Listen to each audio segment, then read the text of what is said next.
Hey guys, my name is Elijah, and in this tutorial I will show you how to delete a workspace in Notion. So this is very simple and straightforward, just follow my steps.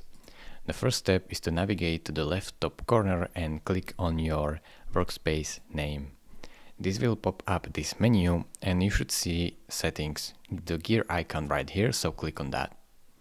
Now simply go to this panel, scroll down, and under workspace you should see general. Click on that.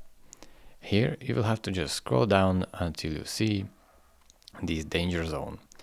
Danger zone because you can delete entire workspace just right here.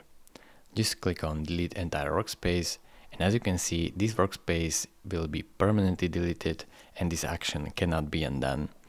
So this will delete all of your pages and files, so you will have to type the name of the workspace to confirm it.